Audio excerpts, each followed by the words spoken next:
Well, I took it for its first flight, so let's talk about it.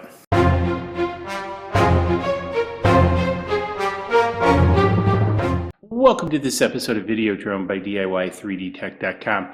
In this episode, I want to talk a little bit about my first flight with the Mavic Mini. Now, as most of you know, I typically take this out and I would film the first flight, but I decided to do it a little bit different this time.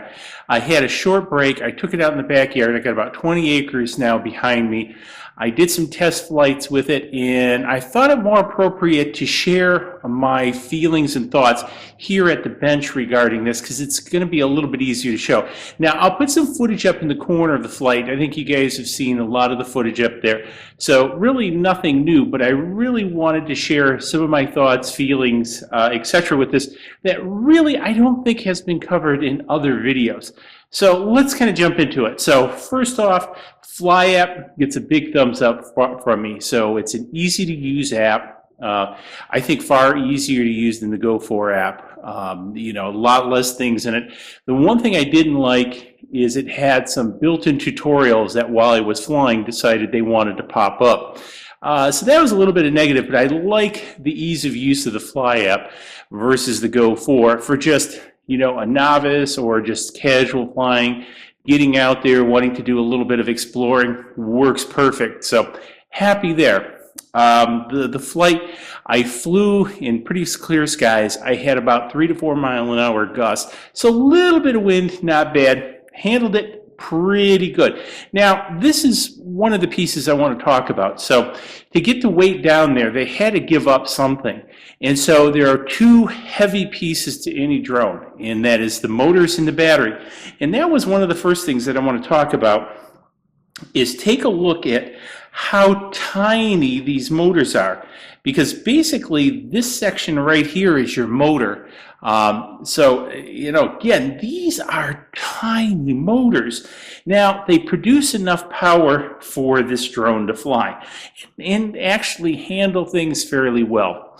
But don't expect to add things to them as you would in the past with either like the Mavic or the Spark. Now, if you look back at my Spark videos, I put all kinds of things on there, even including a big 360 camera.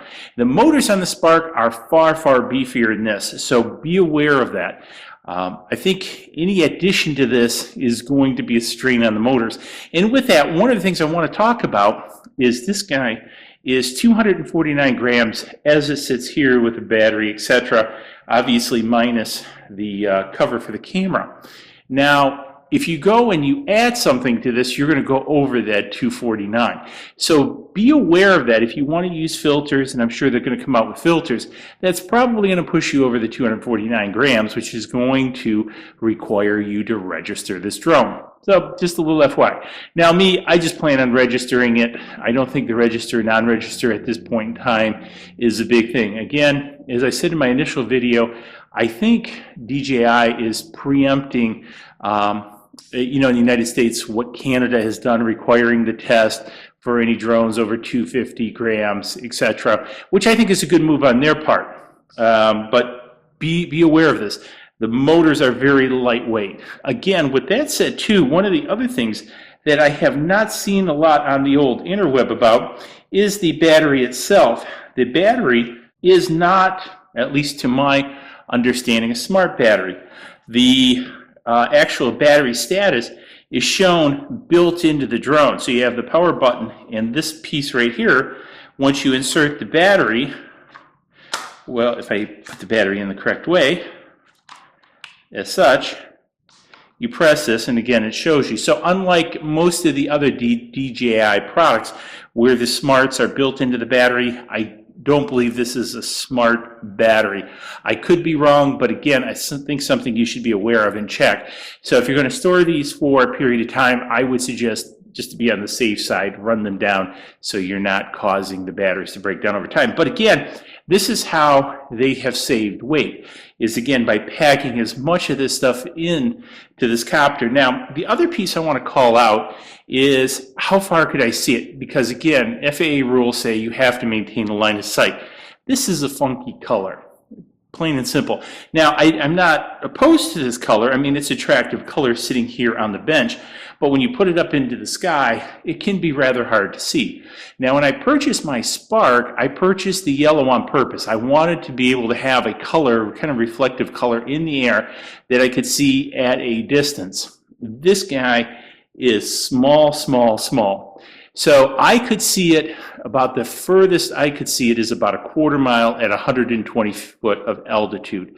Now, and I have to be fully honest, if I did not track it with my eye out to that 1/4 mile at 120 feet, if you turned me around, told me to find it, I probably could not find it in the sky again, and that was against the blue sky. If you're putting this up against the gray sky, your distance is going to be very limited. Now, I think in one way that's okay, because I don't think this is meant, even though it easily reached out a 1/4 mile, and I think it would go a lot further, because even at a 1/4 mile, I had very, very good signal. This is more of a close-in drone. And again, I keep coming back to the motors. I think that is one of the big things we really have to be cognizant of here, is the smaller size of the motors. I don't know how these motors are going to wear. I don't know what their mean time between failure is going to be, being smaller. You know, and again, I don't know how they're going to wear, which is going to affect the mean time between failure. So these are all things you really need to think about before you send this out at a great distance. But, you know, again, I'm just throwing this out there so you guys are aware. Now, the other thing that I noticed is on the gimbal itself. In doing yaws like this, I noticed a jerkiness in the gimbal. Now, they're not selling this as a cinematic drone like they are the Mavics. And maybe I'm spoiled a little bit by the Mavics because they are just so butter smooth. And I have 2 of them, including the Pro. But this did a good job. Good social media drone. I think if you're looking for a social media drone, this is the guy, and it does a great job. The 2.7K video is big enough to downsample to 1080p, which again is great. So you can crop the 2.7K image down. You can zoom in on pieces. I haven't done a lot with the color correction. It doesn't have a log, you know, color, you know, flat color profile in it. But again, for social media, you're not going to be doing a lot of color correction. So I use Power Director Pro, and the LUTs are, you know, lookup tables in it for color correction, and I can build to most models. So again, I don't see a big problem here, but this is not going to be a Mavic. And again, they're not selling it to be a full-fledged Mavic. This is the Mini, and I don't think it's even comparing with the Spark or the Mavic Air, if you will. I'm going to do another video actually on comparing this to the Spark, so I'm not going to get into too much of that here.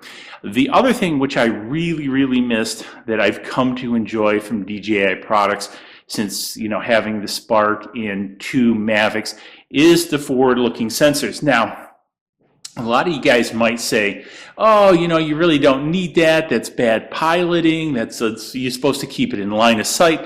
All of those are true. However, the one piece, and you might see a little bit of it in the video, is I got out there near a 1/4 mile, I could still see the drone, but your perspective, you don't have a perspective at a 1/4 mile, let's face it, and especially if you have small branches coming off trees. And that's one of my biggest concerns is, you know, when I'm looking out at a 1/4 mile, I can see the trees, I can see the major branches, but I can't see the smaller offshoots. And there was a time with the Spark that it almost cost me my Spark if it wasn't for the forward-looking avoidance, stopping the drone in its spot when I was going to run it into some branches I could not see with my naked eye at a distance. This is where I think that is one of the big downfalls of this, is not having that forward-looking sensor. And again, my personal belief, I don't believe DJI means to fly out even a 1/4 mile. I forget the ratings distance-wise on it, but I know it's far greater than a 1/4 mile. So again, something to be cognizant of. And the other piece is, even with the camera, when you're looking at your phone, that's 2D. You don't have the depth perspective of how close you are to something like that. So again, that's why that made it nice. Outside of that, everything else worked flawlessly on this. I was super happy with how this flew.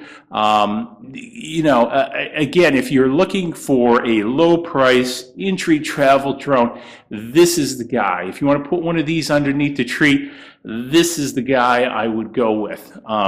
But again, be forewarned of some of the shortcomings.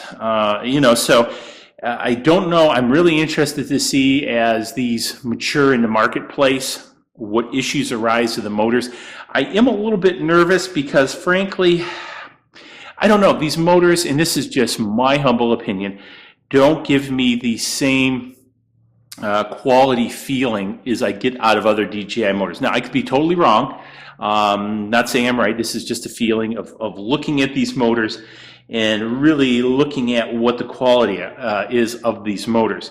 And also of the size, because again, as you begin getting smaller, you have to really cut back on different things, wires, windings, armatures, all these kind of things that affect the motor's performance. So that leaves a little bit to be said. So all in all, I would give this probably 4 out of 5 stars. I'm taking a star away from no forward sensor, and I'm kind of going 50-50 on the motors because, again, they're not promising anything big with this drone, and they're not trying to say, hey, this is a smaller version of the Mavic outside of the name itself, and you should expect the same type of things. Again, I think it's a great social media drone. So if you have any questions, hit me up. Hopefully I've covered some things. I haven't seen anybody else really talk about the battery really not being a smart battery. Again, there's probably thousands of videos on the interweb. I kind of follow flight path. I'll spit that out. Was the other guy in the drone camp or whatever, and a few others. But I haven't heard them really mention these things. Also discussing the motor size again, because one of the things that's a little bit deceiving is the motors themselves, because you see this whole piece here. At first, when I was looking at this on the internet, it seemed like these recess in, but really this appears to be this is really the end of the motor right here, and it's simply mounted and the wires are running underneath inside of this plastic piece here. So these things are tiny, and again, as I mentioned in my first video, they're attached by screws rather than some kind of mount. So I'm assuming once these extend like this, there's not going to be a lot of lateral wear on these, where the other ones have pins in them. So again, we'll have to see. So I'm giving a big thumbs up. I'm happy with the purchase. I am super stoked about the price. I just think there's a couple things you need to be aware of when buying it, and if you're good with those things, hey, this is really a super drone, because this is going to live underneath the seat of my car, or actually pickup truck. And so when I hit areas I want to do some exploration on, etc., I can pull it out. $400 is not a big deal. I can charge it in a USB port in my truck, both of these, and just throw in my phone and go flying. So anyways, hopefully you found this interesting. Again, I'm going to do another comparison video talking about it compared to the Spark, and we'll cover that in another video. So let me know what you had for lunch. I had a roast turkey sandwich and a chopped salad. It was pretty good. See you guys in the next video. Cheers.